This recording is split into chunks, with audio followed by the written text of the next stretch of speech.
Okay class, तो आज हम बात करने वाले हैं एक बहुत ही अच्छे टॉपिक के ऊपर, जिसके अंदर हम लोग ये बात जान पाएंगे कि एक कंपनी के लिए कितना इंपॉर्टेंट है अपना हर 3 महीने के अंदर रिपोर्ट को पेश करना। आप पहले पूरी बात को समझो। बात ये होती है, सेबी हो या कोई और रेगुलेटरी बॉडी हो, अगर कोई भी कंपनी पब्लिक कंपनी है, आप ध्यान सुनना, कोई भी पब्लिक कंपनी है तो उसको हर 3 महीने के अंदर अपनी रिपोर्ट्स पेश करनी होती हैं। ठीक है, तो आज की जो पूरी की पूरी क्लास होगी ये इसी के बारे में आपका डिस्कशन होगा कि ये रिपोर्ट्स कौन सी होती हैं और इन रिपोर्ट्स के अंदर क्या लिखा होता है और इनको हर 3 महीने के अंदर प्रेजेंट करना जरूरी क्यों है। अब क्योंकि मैंने बोला 3 महीने, इसका मतलब साफ हो गया कि I am talking about a quarter, और अगर एक क्वार्टर के अंदर 3 महीने होते हैं तो इसका मतलब है कि साल में 4 क्वार्टर आएंगे। अब ये क्वार्टर स्टार्ट कब से होते हैं? फ्रॉम जनवरी, फरवरी एंड मार्च पहला क्वार्टर है।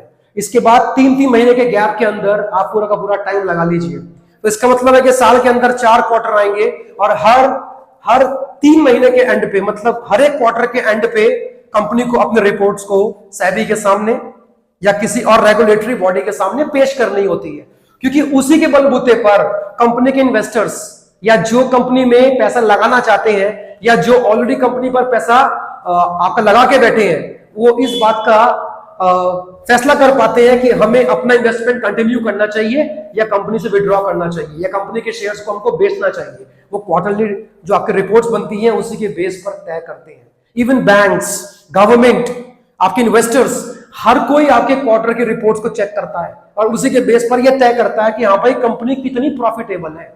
तो आइए देखें लिखा क्या बोर्ड पे।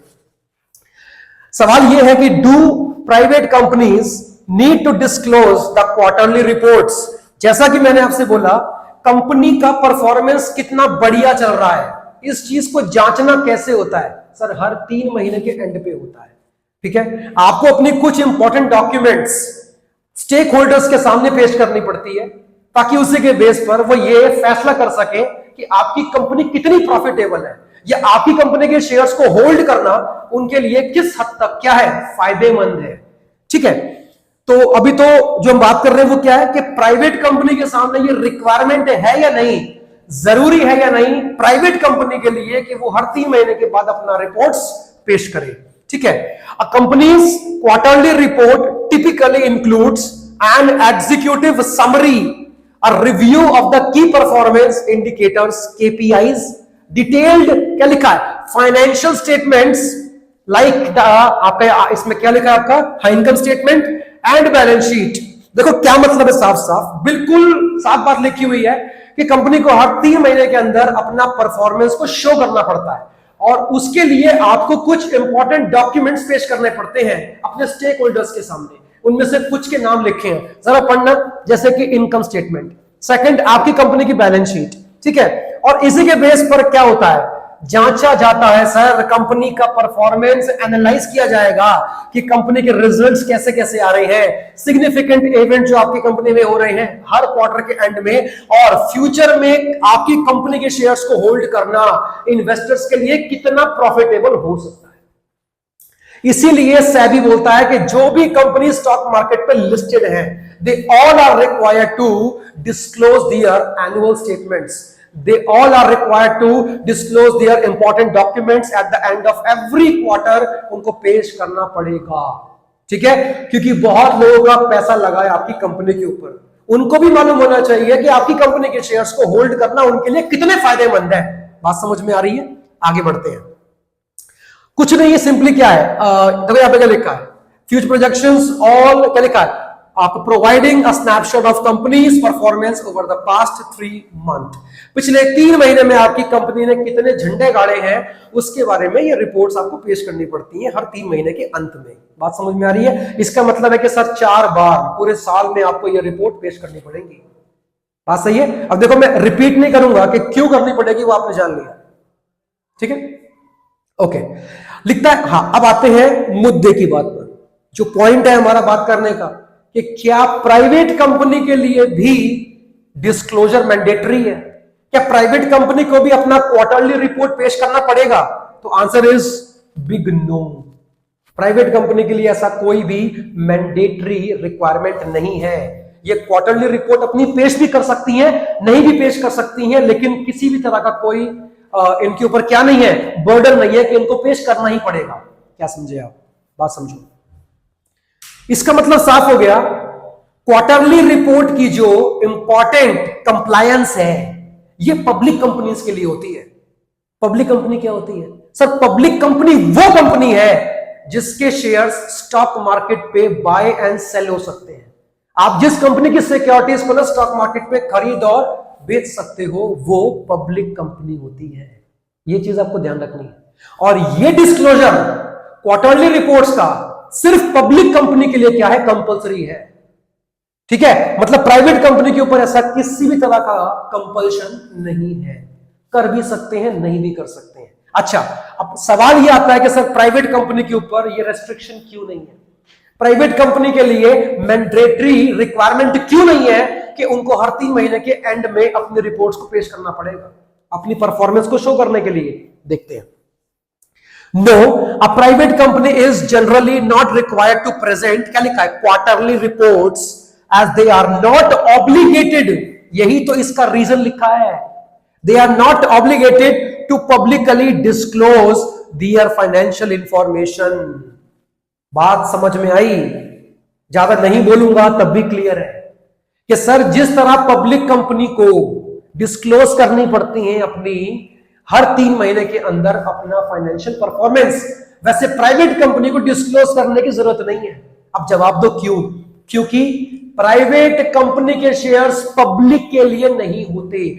पब्लिक से पैसा रेज नहीं कर सकती प्राइवेट कंपनी, किसी को भी जाके अपने शेयर बेच दिए। और एक और चीज, private company is never listed on a stock exchange. जब उसके शेयर्स में पब्लिक पैसा लगा ही नहीं सकती है तो पब्लिक का रिस्क क्या है? तो इसीलिए उनके लिए रिक्वायरमेंट नहीं होती कि वो कोई भी अपना क्वार्टरली के अंदर रिपोर्ट अपना डिस्क्लोज करने के लिए किसी भी तरह से दे आर नॉट कंप्लेंट। उनको कोई उनके ऊपर रेस्ट्रिक्शन नहीं होती है। वो पेश कर भी सकते हैं, नहीं भी कर सकते हैं, और वो भी उनके अपने लिए होती है। जिन जिन लोगों ने मिलकर पैसा लगा रखा है उनके लिए। बात खत्म है। ठीक है, अच्छा देखो यहां पे क्या लिखा है, आगे बढ़ेंगे। डिस्क्लोज द इंफॉर्मेशन अनलाइक, क्या लिखा है, public company which must file quarterly reports with regulatory agencies like SEC. What is SEC? Sir public company को कई सारी रेगुलेटरी बॉडीज के सामने अपने रिपोर्ट्स को पेश करना पड़ता है, और उसमें से एक एग्जांपल क्या लिखा है, SEC. What is SEC? Securities and, मैं लिखता हूं इसके अंदर, securities and exchange commission. Exchange commission, इनके सामने आपको अपनी रिपोर्ट्स पेश करनी पड़ेंगी। ये सिर्फ एग्जांपल है, ऐसी और भी रेगुलेटरी बॉडी आपकी हो सकती है। बिल्कुल ओके, आगे बढ़ेंगे इसके अंदर। No legal requirement, private company के लिए कोई भी लीगल रिक्वायरमेंट नहीं है। क्यों नहीं है? देखें, since the private companies do not sell shares publicly, they are not legally mandated to report the financial information to the public.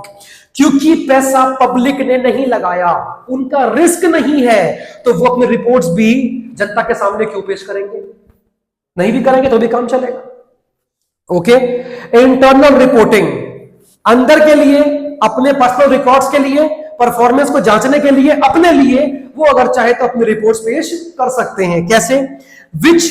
while not required to publicly disclose the quarterly reports, private company may still, क्या लिखा है, prepare internal financial statements for their own management and shareholders। जो गिनती के लोग होते हैं, जिन लोगों ने आपकी कंपनी के अंदर पैसा लगा रखा है, सर उनके सामने अपना परफॉर्मेंस को शो करने के लिए आप अपने रिपोर्ट्स को जो है आपका बना भी सकते हो और उनके सामने पेश भी कर सकते हो, लेकिन आपके ऊपर कोई लीगल रिक्वायरमेंट नहीं है। ठीक है, नहीं पेश करोगे तो आपके ऊपर कोई फाइन लग जाएगा या कोई एक्शन होगा, ऐसा कुछ नहीं है। आपने कोई भी रूल नहीं तोड़ा है। ठीक है, पब्लिक कंपनी ऑब्लिगेशन, लेकिन ये ऑब्लिगेशन पब्लिक कंपनी के ऊपर तो है ही, है ना? क्या लिखा है, पढ़ लो। Public companies on the other hand must file quarterly reports with regulatory bodies providing transparency to investors. देखो लास्ट में एक लाइन लिखी है जो बहुत अच्छी है। पब्लिक कंपनी के लिए इट इज मैंडेटरी कि उनको ये रिपोर्टिंग जो है हर 3 महीने के बाद करनी ही पड़ती है, ताकि इन्वेस्टर के सामने क्या आ सके, ट्रांसपेरेंसी आ सके। ताकि उनको ये बात मालूम रहे कि हमने जिस कंपनी के अंदर पैसा लगा रखा है उसका परफॉर्मेंस क्या चल रहा है और क्या अब इस कंपनी के शेयर्स को होल्ड करना हमारे लिए प्रॉफिटेबल होगा, और अगर नहीं वो रिपोर्ट देखकर ही सामने आ जाएगा सर। अगर कंपनी की रिपोर्ट अच्छी नहीं है 3 महीने के अंदर तो ज्यादा चांसेस है कि ज्यादातर आपके कंपनी के शेयर होल्डर आपके शेयर बेच देंगे और कंपनी के शेयर की वैल्यू और डाउन चली जाएगी। बात सही है? तो ये था इसके अंदर इतना। तो क्या सीखा आपने कि प्राइवेट कंपनी के सामने there is no legal requirement कि उनको हर क्वार्टर के एंड में आते आते उन्हें अपनी रिपोर्ट्स पेश नहीं करनी होती हैं, लेकिन इंटरनली अपने आप को जांचने के लिए और अपने शेयर होल्डर्स को शो करने के लिए वो अपनी रिपोर्ट्स को बना सकते हैं। Thank you.